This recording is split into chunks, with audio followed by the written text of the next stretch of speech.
भारत में वाणिज्यिक बैंकों के आधुनिक प्रवृत्तियों का एक लेक्चर हमारा पहले हुआ था।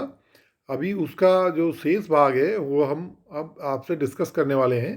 तो इसमें हमने 13 पॉइंट तक जो है आपको बताया था कि बैंक की लीड बैंक स्कीम क्या होती है। अब हम आगे लेते हैं कि बैंकों ने की नवीन आकर्षक योजनाएं, कि बैंक जो है अपने जो जमादाता है जमा करता है उनको प्रभावित करने के लिए नई नई प्रकार की जो है योजनाएं जो है ला रहे हैं, जिससे कि लोग जो है अपनी बचतों को अधिक से अधिक बैंक में जमा करा सकें। ये तो आपको मालूम ही है कि अगर कोई व्यक्ति जो उसकी जमाएं हैं उनको घर में रखता है तो वो एक तरह की आइडियल होती है। वो एक तरफ तो दूसरा जो जमा कर बचत करता है उसको उस पर कोई फ़ायदा नहीं मिलता है, दूसरी तरफ वो जो जमाएं हैं वो देश के विकास में भी कोई योगदान नहीं देती हैं।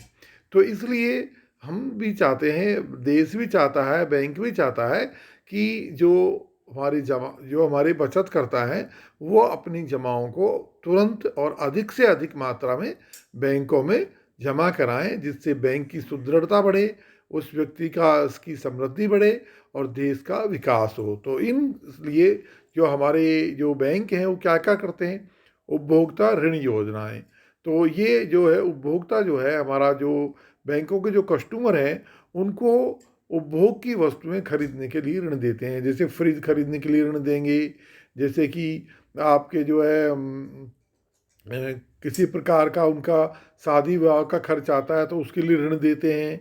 इसी प्रकार स्कूटर मोटरसाइकिल खरीदने के लिए ऋण देते हैं।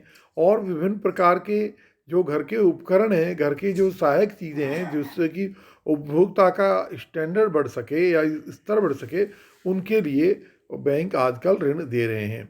मोबाइल बैंक से मतलब यह है कि जो हमारी जो बैंक है वो उपभोक्ता के घर पहुंच रही है और घर से ही उनका जो है कलेक्शन कर रही है, घर ही जाके उनसे पूरी कार्रवाई कर रही है। तो यानी कि जो बैंक है वो स्थिर न होकर मोबाइल हो गए हैं। और उपभोक्ता के हिसाब से जैसे कि एक व्यक्ति है जो अपने शॉप से या अपने व्यापार से फ्री नहीं होता है, तो बैंक वाले उसके घर ही जाकर या उसके शॉप पर ही जाकर उसकी बैंकिंग आवश्यकताओं को पूरा करते हैं। तो ये चलन पिछले दिनों बहुत बड़ा है। जैसे हम देखते हैं कि जो बड़े व्यवसायी होते हैं उनके हमारे जो बैंक वाले हैं वो नियत रूप से कैश कलेक्शन के लिए और दूसरे कामों के लिए उनके पास जाते हैं। तो ये मोबाइल बैंक आधुनिक प्रवृत्तियों में नई योजनाओं में मान सकते हैं। नाबालिग बचत योजना, यानी कि अब व्यक्ति जो है वो अपने नाबालिग बच्चे हैं उनके नाम से जो है बचत खाता खोल सकता है और पेरेंट्स जो नाबालिग के पेरेंट्स हैं वो इस खाते में पैसे जमा करा सकते हैं। और ये जब जो नाबालिग व्यक्ति जब बालिग बनेगा तो वो उसको ये खाता ट्रांसफ़र हो जाता है। उपहार योजना, यानी कि विभिन्न प्रकार के जो उपहार है वो बैंक अपने बचतकर्ताओं को देता है। जैसे नए साल पर डायरियां देता है, कैलेंडर देता है, जिससे एक तरफ बैंक का प्रचार होता है, दूसरी तरफ बैंक से जो है कर्म जो उनके जमादाता हैं या जो लोन लेने वाले हैं उनसे एक तरह का उनका संपर्क बना रहता है, आपसी विश्वास बना रहता है। इसी में अगला है सभी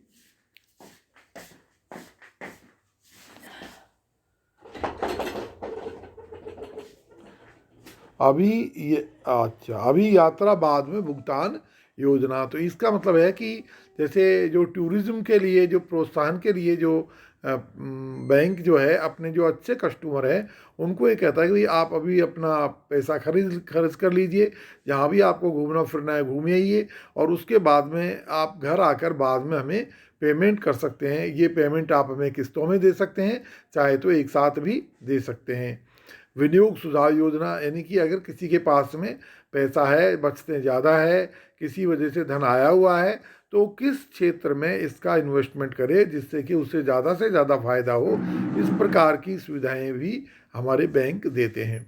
अगला है साख पत्र क्रेडिट कार्ड। जैसे कि हम सभी समझते हैं कि जैसे आजकल डेबिट क्रेडिट कार्ड है, तो ये क्रेडिट कार्ड भी एक नए प्रकार का कंसेप्ट है जिसमें एक व्यक्ति जो है वो बैंक में खाता खोलता है या नहीं खोलता है तो उसको बैंक एक क्रेडिट कार्ड देता है और उस क्रेडिट कार्ड पर उस ग्राहक की कैपेसिटी और साख के आधार पर सुविधा देता है कि वो एक जो मात्रा में जो अपने उस कार्ड के द्वारा पैसे खर्च कर सकता है, और जो ये कार्ड से पैसे खर्च करेगा वो कुछ दिनों तो इंटरेस्ट फ्री रहेंगे, बाद में इंटरेस्ट के साथ बैंक को लौटा देने का प्रतिबद्ध होता है या कॉन्ट्रैक्ट होता है। जैसे मान लो कोई एक व्यक्ति है, उसने किसी बैंक से क्रेडिट कार्ड ले लिया है, अब वो क्रेडिट कार्ड को लेके बम्बई जाता है, दिल्ली जाता है, या जयपुर या अन्यत्र जहाँ पर भी जो है शॉप से या दूसरी जगह से वो खरीदारी करता है,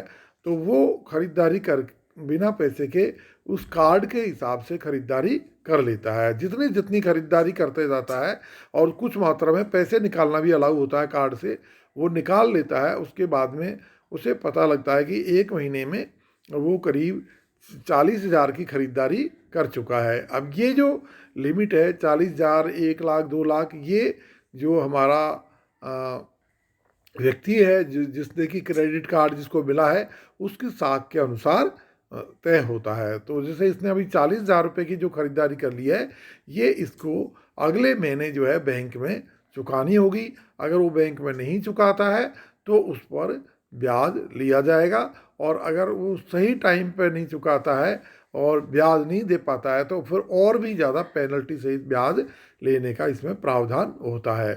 कृषि एवं सामान्य ऋण, तो ये तो हमने आपको पहले डिस्कस कर लिया है। ग्राहक सेवा,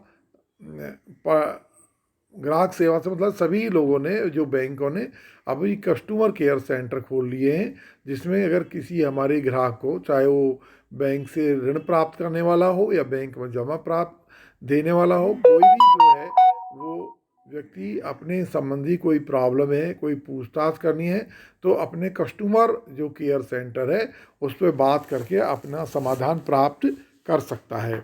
इसी का अगला हम लेंगे कि हिंदी भाषा का प्रशय एवं प्रचार। तो आप जैसे कि सभी जानते हैं कि हमारे नॉर्थ इंडिया में जो है, जो कि देश का बहुत बड़ा हिस्सा है, उसमें हिंदी भाषा बोली जाती है, जबकि बैंकों की अधिकांश कार्यविधि है, अधिकांश वर्किंग है, वो इंग्लिश में होती है। तो इसी वजह से लोग जो बैंक से ट्रांजैक्शन करने में घबराते हैं, दूर रहते हैं, और कहते हैं भाई हमें अभी समझ नहीं आता है। और सभी जैसे काफ़ी लोग जो कहेंगे अरे कौन पचड़े में पड़े भाई, हम तो अपना पैसा अपने घर में ही रख लेंगे या कोई दूसरा कर लेंगे, क्योंकि उनको बैंकों की जो कार्य पद्धति है और बैंकों के जो लोगों से जो आपस में कन्वेंस हो, जो कहना चाहिए, एक दूसरे का जो व्यवहार होता है, कम्युनिकेशन होता है, वो समझ में नहीं आने की वजह से वो बैंक से दूर रहते हैं। तो अब बैंकों ने इस बात को समझते हुए अधिक से अधिक हिंदी भाषा का प्रयोग शुरू कर दिया है। इसके लिए अलग से डिपार्टमेंट बना लिया है। हर जो है जितने भी प्रकार की कार्यविधियां हैं, जितने भी प्रकार के डॉक्यूमेंट्स हैं, उनका हिंदी में अनुवाद कर लिया है। और दूसरी तरफ बैंक ने अपने कर्मचारियों का ट्रांसफ़र इस प्रकार से किया है जिससे कि वो कर्मचारी उस क्षेत्र में रहे जहाँ की वो भाषा जानता है। जैसे कि मान लो नॉर्थ इंडिया में नॉर्थ इंडियन कर्मचारियों को ही नियुक्ति दी जाती है, जिससे कि वो हिंदी भाषा को समझ लें, लोगों से अच्छा व्यवहार कर लें।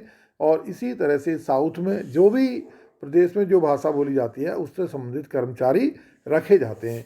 तो इससे एक तरफ बैंकों को भी जो है फ़ायदा हो रहा है, तो दूसरी तरफ जनता जो है उसको भी ज़्यादा से ज़्यादा फ़ायदा मिल रहा है। तो अब ये जो है वीडियो हम यहीं समाप्त करते हैं। और अगर आपको किसी प्रकार की प्रॉब्लम है तो हमारे व्हाट्सएप नंबर पर फ़ोन करके आप समाधान चाह सकते हैं। Okay, thank you.